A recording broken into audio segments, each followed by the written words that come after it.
Hello, everybody. It's Brian. Happy Monday. This is Volume 4, Part 4, the last part of the series of videos I did about records I bought in a sale bin, and you'll be delighted to know, perhaps relieved to know, that this is the last one. There's no more. I probably spent more than I should have. I think I got everything I wanted from the sale bin, but most importantly, the sale ended at the end of January, so I'm not going back to see if there's anything else. And overall, I would say I'm quite happy with what I got. There's a couple things where I'm kind of on the fence about, and maybe they'll grow on me, maybe they won't. But overall, I thought I had a good experience there. So I think I have 6 things today. So let's start with this one from 2021. It's called Luminous Rot, and the band is called Nadia. It has 6 tracks on here. Nadia is a duo. One half of the duo is a guy named Aidan Baker, who I have mentioned here before, at least twice. He is a Canadian ambient electronic experimental musician working primarily with the guitar and loops and feedback and that kind of thing. Normally in the sort of ambient droning kind of thing, as I think I just repeated myself. His partner on this is someone called Leia Bukarev, and they're based in Germany now, and I think they're married. I'm pretty sure I read that they were married. Now, he is a fascinating guy because not only is he a musician, he's a poet. He's written some poetry books. He's an artist. And if you look at his Discogs page for his solo work, there's something like 170, I think I checked, it was 177 albums, plus singles and EPs and maybe compilations. And for Nadia, there is at least 75 more. Plus, he's worked with other outfits called Arc. There's another one I forget. Hundreds of albums. It's kind of fascinating. This, I would say, is the opposite of what he's done in his solo work. His solo work under his own name is very quiet, drone-ish ambient. This is pretty much the opposite because it's been described as ambient metal, a bit of drone metal, shoegaze metal, dream sludge. It's kind of noisy. Someone called it filthy because it has these large epic guitar sounds that kind of wash over you. So giant riffs, kind of dirgy drums, kind of all-encompassing in your face. Noisy is a good term, I think, but not heavy metal in the sense of like heavy metal soloing and that kind of thing, but just sort of that heavy sound. And there are vocals in here, kind of buried in the mix. The hype sticker here, Nadia says, it's an album about extraterrestrial sentient fungi, geometry, and blurred epidermal boundaries, referencing noise rock, no wave, and industrial as much as doom metal and shoegaze. Mixed by David Pajot from Slint, which is very interesting to me. And I paid about $4.50 for this. Very kind of boring sleeve and labels, but this is great. There's no possible way anyone could have everything he's released. He's probably the only guy on the planet who has everything that he's released. Is just so hard to keep up because there's so much stuff. But I would say if you like the soundscape but you want more metal in your soundscape, that might be the way to go. And the vocals are really atmospheric. Part of it is really slow and just slow, epic movements in the music. So number 2, and this is from 2022, is this EP from Valerie June. Well, it's called an EP. There's 8 tracks on here.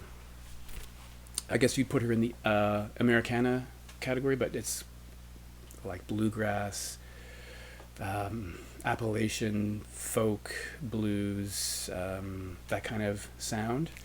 I have some other material that she's released. This was a Record Store Day, a special collection of cover songs curated and performed by Grammy-nominated artist Valerie June. Now, I put this on. This was about $8. First time I saw this was on Rod's channel. Rod, Happy Hippie, the vinyl guy. He had this record, and I was intrigued because I liked her other stuff. I put this on the turntable, and Cecile was very perturbed, possibly angry by the first track she heard. She thought it was a travesty. She couldn't believe it made it to vinyl. And in hindsight, I see where she's coming from, because the first track on here is Pink Moon, the Nick Drake song. And I'm sure many of you know it. It's a very understated, mellow, acoustic, folky song, which is kind of like I really enjoy it. I think it's a great song. It's just kind of perfect in many ways. And if you know her voice, she has this kind of interesting twang to her voice, and I can see where someone would not like that song because it doesn't. I would say that's the weakest song in here. But what else we have on here is "Fade Into You," the Mazzy Star song, Look at Miss Ohio, the Gillian Welch song. We've got Godspeed by Frank Ocean. Imagine from John Lennon. Don't It Make You Want to Go Home by Joe South. Now that's the only artist I didn't know of before. And then Tonight I'll Be Staying Here With You by Bob Dylan and Into My Arms by Nick Cave and the Bad Seeds. I'd say the other tracks are a little more successful. So this is a limited edition record on cobalt blue vinyl. Here we have the cobalt blue vinyl. So yeah, pretty good. I mean, overall, I do like it. And I think I agree that the first track is kind of maybe a miss. It seems like it might have been a bad choice, but overall this is not bad. Now number 3, if I got these in the correct order. No, I don't. Oh, here we go. What am I doing? Here it is. Yeah. This is another record by the OCs, Rotate Panther, and this is from 2020. The hype sticker references the fact that it's remixed, reimagined, respooled takes from the Protean Threat tapes, served up piping hot. Now I don't know the Protean Threat album. I've never heard it, so I'm not sure if that description is adequate, but it might be. So this is like psychedelic garage rock. This cost me about $8 or $8.50. I do love the cover on that. That's the weirdest Panther you're ever gonna see, and the kind of jungle scene. It's kind of a really in your face with Panther bum, etc. And the inside is just this terrible purple sleeve. Maybe there should have been on colored vinyl. Maybe it is on covered vinyl. A colored vinyl. I'm not sure. Yeah, John Dwyer. Another John Dwyer thing. Listened to this a couple times. I think it's really cool. Pretty much I've liked everything I've heard from the OCs, and this is actually quite good. So I don't have too much to say about that, except it's kind of cool. And then we have this record by the Russian Futurists, Let's Get Ready to Crumble. I think that references the whole boxing line, or the wrestling line, or whatever it was, Let's Get Ready to Rumble. This is an anniversary edition. This came out in 2003, limited edition vinyl. The Paper Bag Records Vintage series, which they always put these little Obies, fake Obie strips on them. And this is their second record originally from 2003, but this was re-released in 2018 on Paper Bag Records, as I mentioned. Limited edition. This is a Canadian band from Toronto, and I guess the best way to describe them is indie rock. So many things are just indie, left field, electronic, pop even. Here is the back. And now that I'm showing you that, I have to sort of comment on the symmetry here. We've got Panther bum. We have dog bum. Is that husky? So 2 bums, 2 tails. That's kind of weird. Wow, interesting. So let's pull this out of here. I do have some other Russian Futurists on compact disc. I have a comp that they put out at some point. And look at this. Look at this color for a limited edition piece of vinyl. It's pretty cool.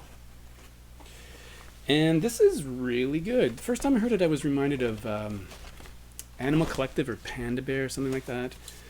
But I think it's actually quite good. And I do like the package here. It's really great.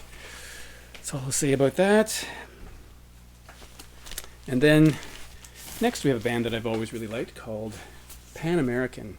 By the way, the Russian Futurist was somewhere around $10, 11, 12, I can't remember exactly. This one, oh man, I'm going to forget all these. It was about $8, I think.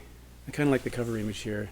This is from 2019. I think it's their 12th record. I have the previous one on vinyl, and that was released 6 years before this, so they took a bit of a break. When I say they, I mean him. It's some guy named Mark Nelson, who is known to me because he was the guitarist in a band called La Bradford, and if you go over there to my CD shelf, you'll find several La Bradford CDs. And this would firmly fit in the ambient, experimental category. It's kind of beautiful. It's very soothing music. I don't have much to say about it except that I really enjoy it. Can't understand why it was so cheap. And it's on this just plain... Oh, I didn't tell you the title. It's called A Sun. A space S-O-N. A Sun. Plain black vinyl. But this one has actually a very nice inner sleeve, which I applaud this record company for doing, because that's great. What else can I tell you about that? Anyway, Cranky Records, Cranky and Constellation and Thrill Jockey are 3 of my favorite record labels. That's excellent. This one was the most expensive one of the last batch here, and it was around, I think it was pushing $20, somewhere in there. It's Public Service Broadcasting. From 2021, the band's fourth record. Really, it's a duo, right? So it's not really a band. Well, I guess is a band a duo? Is a duo band? I don't know. Indie, post-rock. Again, I'm saying indie. This one has a lot of krautrock in it. Here's the back. It's called Bright Magic. This is a great inner sleeve. It's kind of cool, right? So it's kind of like, I'm reminded throughout a bit of Kraftwerk, although the first track reminds me of the title theme from Stranger Things by those guys. It's funny, I saw them in concert performing that, but I can't remember their names. There's a bit of that in the first track. There's things that are full on krautrock, because the track Der Rhythmus der Maschinen, I apologize to all German speakers out there, features Blixa Bargeld from Einstürzende Neubauten. Again, sorry for the German pronunciation there. Failed German pronunciation. So it has that sort of element of the, you know, the krautrock, maybe Kraftwerk meets Vangelis at times. But then there are things that are a little alarming. Like the track People Let's Dance is probably a little too straight ahead pop for me. A little struggle with that one. Blue Heaven possibly as well. So when you can tell, because they use a lot of German, although they're not from Germany, they're from the UK. They use a lot of German references here. So there's a bit of that dance kind of element, which doesn't really thrill me. But all told, though, there's it's actually really good. And it comes with this pretty interesting booklet. Bright Magic. It has a very, they spent some money on this one, I guess. Lots of text about the album, lyrics and art. So this is really cool. I can't show you every page, but lots of interesting stuff going on here. And then the record itself is a polyline sleeve, yay! And that's that. So all in all, I would say that's a really good record. I've listened to it maybe 4 times now, but I think it's actually pretty good, with some exceptions. A couple tracks that don't currently thrill me too much, but I think it'll grow on me. Anyway, that's the end of the sale find. So thanks for watching. I'll talk to you. I'll probably make 3 videos this week, maybe 4. Maybe I should do one every day. We'll see if that happens. All right, talk to you later.